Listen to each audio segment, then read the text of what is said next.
1950 के दौरान जब तीन दोस्तों बीजे सांघवी, रामनाथ मेहरा और मन सुखानी ने पेंसिल बनाने का आइडिया लोगों के सामने रखा तो उनका मजाक उड़ाया गया। लोग कहते थे पेंसिल बना के क्या करोड़ों कमाओगे। उस टाइम पर स्टेशनरी इंडस्ट्री को कोई सीरियस बिजनेस नहीं मानता था, लेकिन इन दोस्तों ने दुनिया की बात नहीं सुनी, सिर्फ अपने मिशन पर फोकस किया। देश के हर बच्चे तक एक अच्छी और अफोर्डेबल पेंसिल पहुंचानी है। यही विजन एक दिन उनका करोड़ों का नहीं बल्कि बिलियन का एम्पायर बनाने वाला था। 1950 के इंडिया में पढ़ाई का जज्बा था लेकिन रिसोर्सेज नहीं। अच्छी पेंसिल सिर्फ अमीर बच्चों के पास होती थी, वो भी इंग्लैंड, जर्मनी या जापान से इंपोर्टेड। बाकी लोग या तो नराकट की कलम यूज करते थे या फिर घटिया लोकल पेंसिल जो जल्दी टूट जाती थी, हाथ काले करती थी और लिखने में तकलीफ देती थी। देश में पेंसिल मैन्युफैक्चरिंग का स्टैंडर्ड ही इतना लो था कि मेड इन इंडिया का मतलब लोगों के लिए लो क्वालिटी हो गया था। यही गैप इन तीनों दोस्तों ने नोटिस किया था। बीजे सांघवी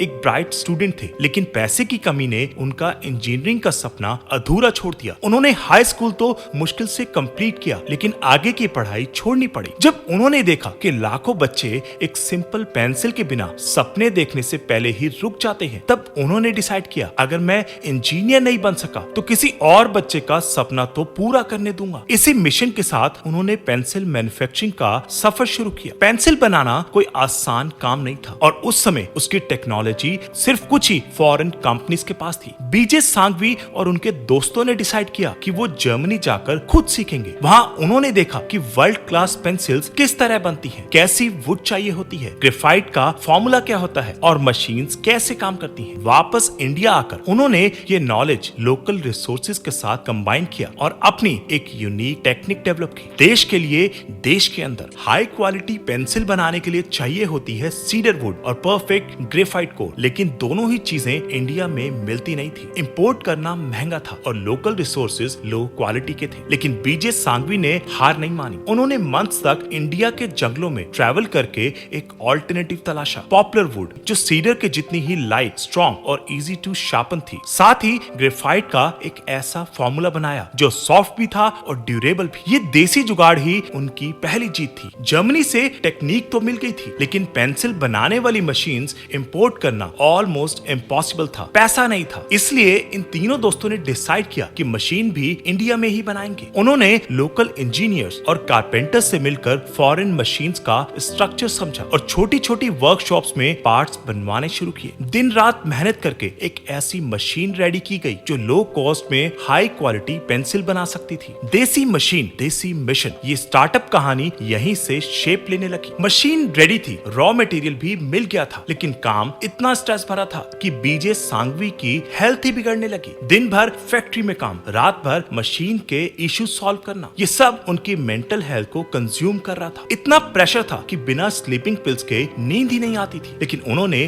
कभी कंप्लेन नहीं किया क्योंकि उन्हें पता था अगर अब रुक गए तो सपना कभी सच नहीं होगा। ये था उनका डेडिकेशन और ये डेडिकेशन ही बना उनका फाउंडेशन। सारी तैयारियों के बाद 1958 में ऑफिशियली लॉन्च हुई हिंदुस्तान पेंसिल्स लिमिटेड। ये सिर्फ एक कंपनी नहीं थी बल्कि एक ड्रीम था जो सैक्रिफाइस, स्ट्रगल और विजन से तैयार हुआ था। उस साल मार्केट में आई उनकी पहली पेंसिल नटराज 621 EB। ये पेंसिल ना सिर्फ इंपोर्टेड ब्रांड्स के बराबर थी बल्कि इंडियन क्लाइमेट के हिसाब से और भी ज्यादा ड्यूरेबल थी। ये लॉन्च एक साइलेंट रेवोल्यूशन था। इंडिया के बच्चों के हाथों में अब देसी ब्रांड की क्वालिटी पेंसिल थी। कंपनी को पता था कि प्रोडक्ट अच्छा है लेकिन लोगों के मन में मेड इन इंडिया का डाउट था, इसलिए उन्होंने एक बोल्ड स्टेप उठाया, स्कूल्स और कॉलेजेस में फ्री सैंपल्स बांटने का। जब बच्चों ने नटराज 621 पेंसिल ट्राई की, उन्हें तुरंत फील हुआ कि ये इंपोर्टेड ब्रांड से ज्यादा स्मूथ और स्ट्रॉन्ग है। राइटिंग क्रिस्प थी, ग्रिप कंफर्टेबल थी। ये एक गेम चेंजर मूव था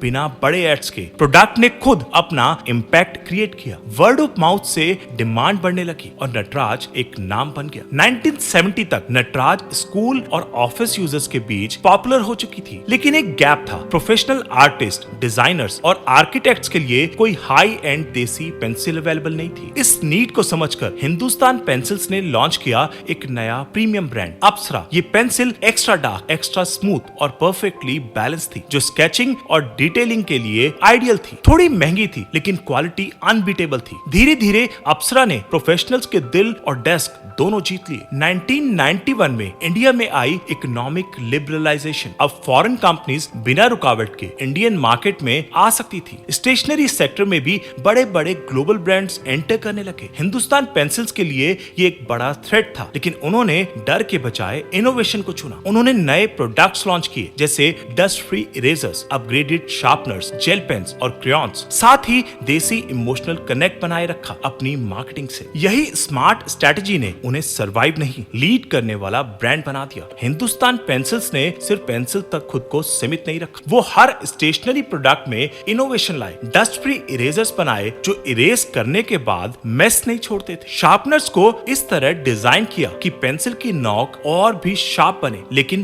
ब्रेक ना हो। साथ ही gel pens, ball pens, crayons और कलर पेंसिल्स भी लॉन्च किए जो बच्चों और प्रोफेशनल्स दोनों के काम आए। हर प्रोडक्ट एक सॉल्यूशन था, एक अपग्रेड था, और ये कंटिन्यूअस इनोवेशन ही उनकी ब्रांड वैल्यू का असली हीरो बन गया। 1990s के दौरान जब हर घर में टीवी आने लगा, तब हिंदुस्तान पेंसिल्स ने इस गोल्डन अपॉर्चुनिटी का फुल यूज किया। उन्होंने लॉन्च किया एक आइकॉनिक कैंपेन, नटराज पेंसिल चलती ही जाए। एड में दिखाया गया कैसे नटराज पेंसिल टफ कंडीशंस में भी ब्रेक नहीं होती और हर रेस में आगे निकलती है। ये एड सिर्फ प्रोडक्ट का प्रमोशन नहीं था, ये एक इमोशन था, हर स्टूडेंट के कॉन्फिडेंस का सिंबल। इस कैंपेन ने ब्रांड को हर स्कूल बैग और हर घर का हिस्सा बना दिया। हिंदुस्तान पेंसिल्स ने एक और ब्रिलियंट मूव किया जब उन्होंने लॉन्च की अप्सरा एग्जाम पेंसिल, स्पेशली एग्जाम्स के लिए डिजाइन की गई पेंसिल। ये पेंसिल थी एक्स्ट्रा स्मूथ, एक्स्ट्रा डार्क और ग्रिप भी परफेक्ट थी, जो लॉन्ग एग्जाम्स के लिए बेस्ट थी। लेकिन असली गेम चेंजर बना इसका मार्केटिंग कैंपेन। इससे लिखो तो टीचर को लिखाई क्लियर दिखे और मिल सकते हैं एक्स्ट्रा मार्क्स। बच्चों ने मान भी लिया और पेरेंट्स ने भी। रिजल्ट, ये पेंसिल हर एग्जाम का एसेंशियल टूल बन गई। 2013 में एक लॉ स्टूडेंट ने हिंदुस्तान पेंसिल्स के क्रेयॉन सेट में दिए गए स्किन कलर पर ऑब्जेक्शन उठाया। उनका कहना था कि ये कलर सिर्फ फेयर टोन को रिप्रेजेंट करता है, जो इम्प्लिसिट रेसिज्म का सिग्नल देता है। इस इशू ने तब और मोमेंटम पकड़ा जब #NotMySkinColor जैसा कैंपेन सोशल मीडिया पर वायरल हो गया। लेकिन कंपनी ने समझदारी दिखाई और तुरंत रिस्पांस देते हुए स्किन कलर का नाम बदलकर पीच कर दिया। ये मूव उनके मैच्योरिटी और सोशल सेंसिटिविटी को रिफ्लेक्ट करता था। आज हिंदुस्तान पेंसिल सिर्फ एक ब्रांड नहीं, बल्कि एक एम्पायर बन चुका है। कंपनी का क्लेम है कि वो हर दिन 80 lakh pencils, 15 lakh sharpeners, 25 lakh erasers और 10 लाख पेन्स मैन्युफैक्चर करती है। और इंडियन ब्रांडेड स्टेशनरी मार्केट में उनका 65% से ज्यादा मार्केट शेयर है। मतलब हर 10 में से 6 से 7 पेंसिल्स उनकी होती हैं। ये ग्रोथ सिर्फ क्वालिटी से नहीं, उनके इनोवेशन, देशभक्ति और कस्टमर अंडरस्टैंडिंग से पॉसिबल हुआ है। एक देसी ड्रीम ने दुनिया का स्टैंडर्ड सेट कर दिया। आज भी जब कोई बच्चा अपनी पहली पेंसिल खरीदता है तो उसका पहला नाम होता है नटराज या अप्सरा। ये ब्रांड सिर्फ स्टेशनरी नहीं, एक इमोशन है। हर इंडियन ने कभी न कभी इन पेंसिल से लिखा, सीखा और सपने बनाए हैं। स्कूल्स के एग्जाम्स, आर्ट कॉम्पिटिशन्स या फर्स्ट हैंड राइटिंग, सब कुछ इन्हीं पेंसिल से शुरू हुआ था। हिंदुस्तान पेंसिल्स ने एक सिंपल प्रोडक्ट को लेगेसी बना दिया, जिसे आज भी हर घर में इज्जत और प्यार मिलता है। ये ब्रांड नहीं, यादों का हिस्सा है।